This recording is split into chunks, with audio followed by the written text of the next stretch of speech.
What's up, everybody? Welcome to the Thursday Night Football Show. I'm Ivan Vargas.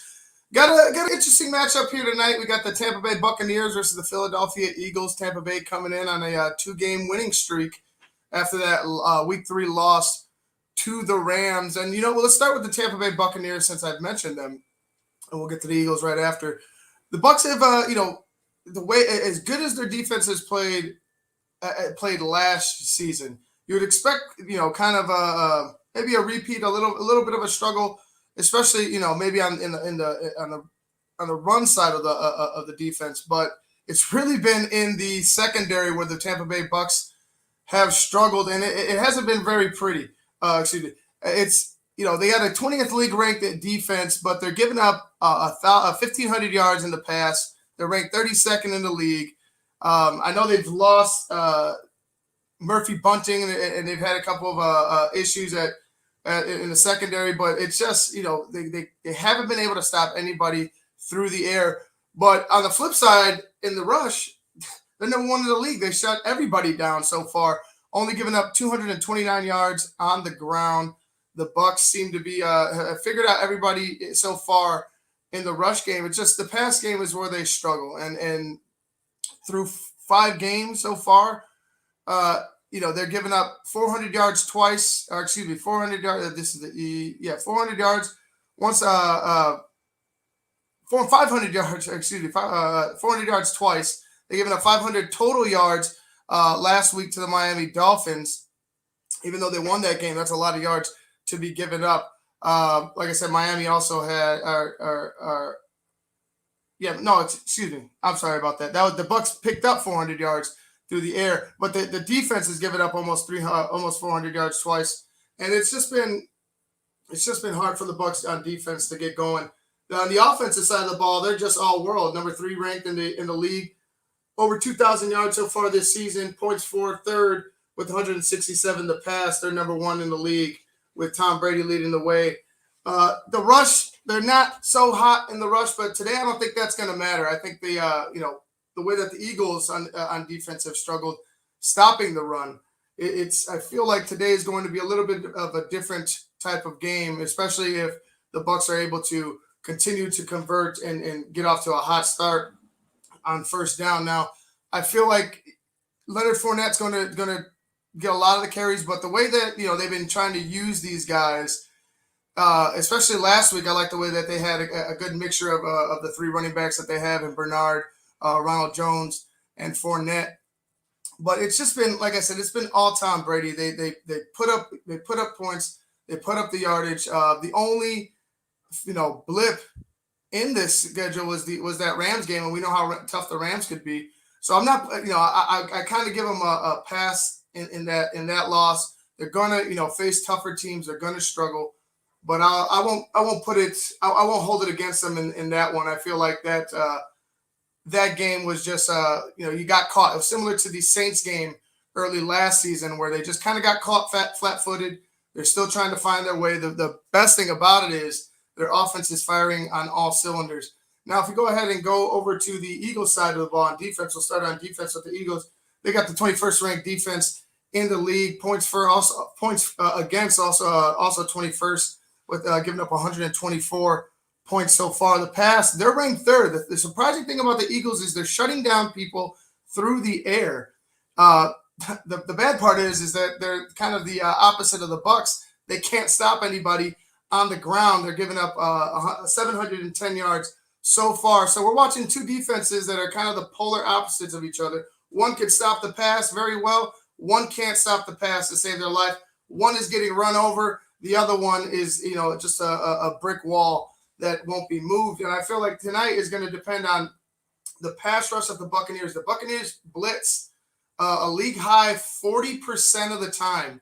And I feel like that's an issue. That's probably, part of the reason why teams are airing it out on you. If, you're not able to pick up sacks with just a straight pass rush, or maybe even sending one guy, you're giving up a lot of yardage. And with teams that can keep pace with you, just like the Rams and similar. Well, the Miami Dolphins tried to for a while, but they just don't have the firepower. Jacoby Brissett's not going to do it. The Patriots, like the Patriots, kind of kept pace with you. Uh, they were able to find your weaknesses throughout that night. So like with tougher teams like that, Dallas as well. Dallas had a lot of Dallas had some success through the air. That was a week one matchup, so I feel like Dallas, the way that they're playing now, and if they were to face the Bucs later on in the year, maybe would have a little bit more success. Maybe find themselves in the win column. But so far for the Eagles, it's been great success in the secondary.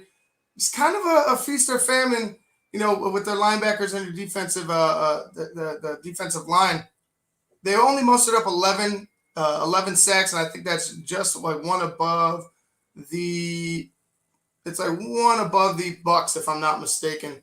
Looking for that right now, but they're good. They're able to go ahead and keep teams at bay through the air, but it just seems to me that their offense is where it needs a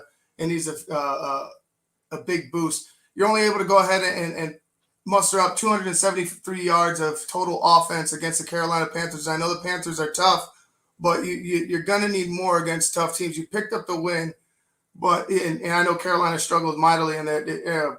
Sam Darnold kind of showed his Jets colors in that game.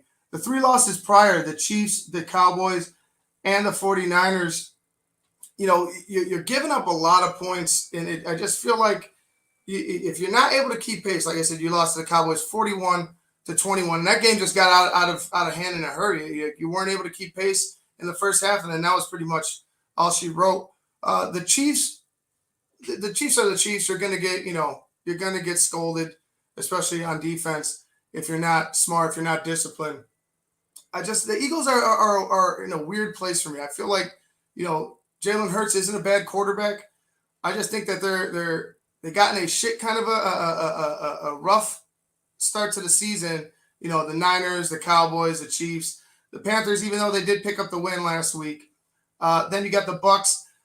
It gets a little easier for right after this game, for at least 2 weeks with the Raiders and the Detroit Lions. But then you got the Chargers coming in, the Broncos, who we kind of don't know who they are. Well, maybe it doesn't. Maybe it's just that Chargers game in week 9. And then you kind of, for the Eagles, you have a stretch of games where you can win. And a lot of them are divisional. Actually, for the Eagles, the last 4 weeks of the season are all divisional games. 2 against the Washington football team, 1 against the Giants, and 1 against Dallas. Like, if the Eagles could find a way to find some success, at least with the pass rush, and able to, generate some more, a couple more turnovers, maybe get a pick six in there, pick up some more fumbles.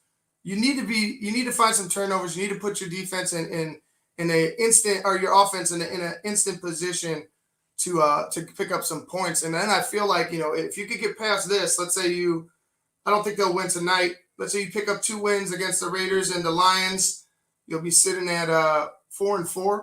So you'll be at 500 going in against the Chargers. And then, obviously you're going to have to beat tougher teams in this league if you want to, have success in the playoffs, or just at least get to the playoffs. If you think that's where you're headed. The Broncos, like I said, the Saints are kind of questionable. The Jets, they have a very favorable schedule week 10 on. So, you have about half the season is up for grabs. I feel like week to week. I wouldn't say the Eagles are going to go ahead and run the table from week 10 on. But these teams that they're facing aren't, they're not world beaters. They don't scare me.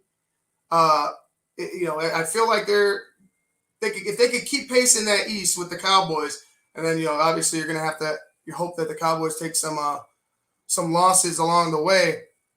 I think the Eagles might find themselves in a position where if a couple things go right at the end of the season, maybe they find themselves in that lead for that NFC East. You know how the NFC East goes, man. It's a crapshoot year in and year out. Never once is the same. Or it's not never once, but I forgot what the years are. I'm gonna have to look that up again.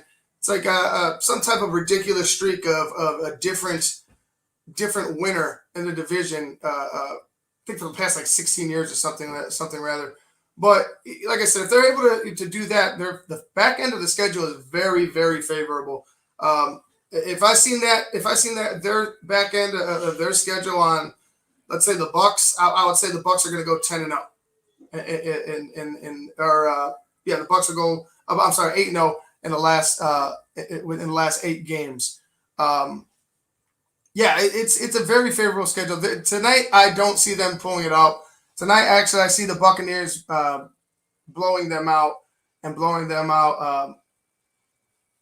I'll say blowing them out late, maybe early in the third quarter. You start to see where the defense for the Eagles isn't able to hold their own, just because the offense isn't going to be able to keep pace. I know they're giving up a lot through the air, and they have a deep threat with Devontae Smith, and he is a leader in receptions and receiving yards for the Eagles. But you have guys that you have a Richard Sherman. He's a veteran. I know he's not the same Richard Sherman. You have a veteran squad. Todd Bowles, the defensive coordinator, he's going to do all he can, because he knows Devontae Smith is out there, and he's their biggest weapon as of right now, downfield. And I to be honest with you, I feel like he's their best offensive threat. Period. They're going to have to figure out a way to bottle him up. But I feel like after that, if you could get pressure on Jalen Hurts, and I know he can hurt you with his legs, if you could generate pressure, maybe not blitz so much this game because you have a mobile quarterback. Just get pressure on Jalen Hurts. That's the key for me. If the Bucs could hit Jalen Hurts a couple times, get him on the ground, be able to still maintain that stout run defense of theirs, I'm not going to worry about Jalen Hurts trying to scramble and heave one downfield, because I feel like this isn't going to be the Mahomes backyard playground type of offense. It's Jalen Hurts is a good quarterback, but I just don't think he has that type of. I don't think he's met Pat Mahomes. You're not going to find success running around and hoping Devontae Smith gets back there and outruns the defense after you scrambled through. I feel like the Tampa Bay Bucs defense is way too good for that, even though they have been giving up a lot through the air. Key for me, for the Bucs, get Jalen Hurts on the ground, contain Devontae Smith on defense, just so you don't let them into the game. I don't think they're going to allow them into the game from the jump, but don't let them into the game, especially if you're able to get a lead, and really just use that run game, because this Eagles defensive front, although they have some type of talent, they're not very strong. They're not very aggressive so far through the season. All right, guys, I'm going to go with the Bucs, 38-27. I feel like they put it on the Eagles, and they put it on the Eagles badly. It's similar to what the Cowboys did to them. I feel like that's what we're going to see. And I think Leonard Fournette runs over a couple people on his way to 100 yards of rushing. But all right, guys, I'm Ivan Vargas. This has been the Thursday Night Football Show. I will see you in the post game. There will be no halftime. I'll be watching the game from the park, but I will get to you guys in the post. Peace.